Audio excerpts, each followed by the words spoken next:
Bonjour, j'ai le plaisir d'accueillir Nicolas Dufourcq. Bienvenue.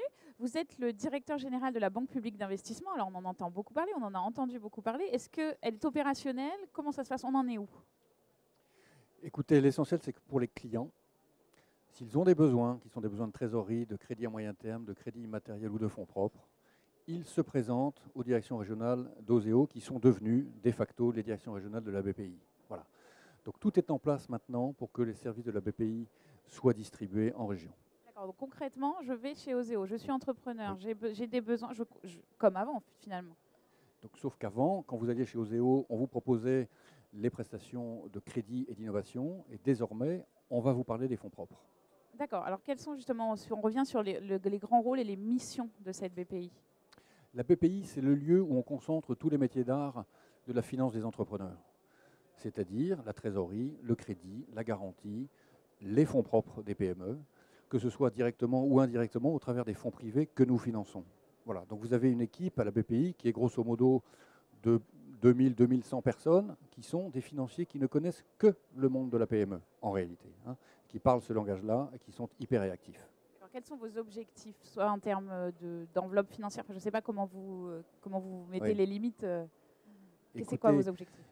si je pars des fonds propres, je vais citer des gros chiffres, et d'ailleurs c'est tant mieux, c'est quand même une bonne nouvelle pour la France. Nous avons la possibilité d'investir entre 1,5 milliard et 2 milliards d'euros par an dans le capital des entreprises françaises, essentiellement dans les PME.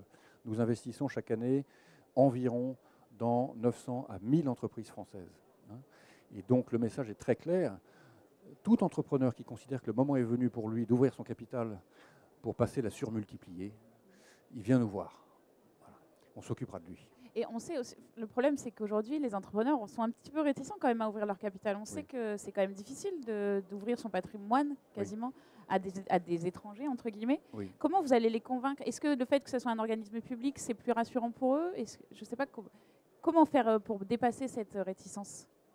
Écoutez, c'est un problème fondamental, ça.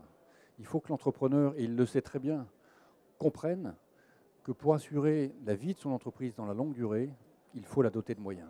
Une entreprise n'est pas là pour croître de 2% par an pendant 25 ans. Elle est là pour croître et multiplier. Elle doit ouvrir son capital. L'ouverture du capital, ce n'est pas une peine, ce n'est pas une punition, c'est une opportunité. On est minoritaire, on n'est pas là pour embêter quiconque, on est là pour permettre à l'entrepreneur de changer son mode de travail, de se doter de moyens pour acquérir d'autres entreprises, recruter des managers confirmés qui vont lui permettre de grandir, etc. Innover, bien entendu. Voilà. Et donc, sans ouverture du capital aujourd'hui, peut-être avec du prêt, mais c'est plus difficile. Il est extrêmement difficile de faire grandir les entreprises françaises.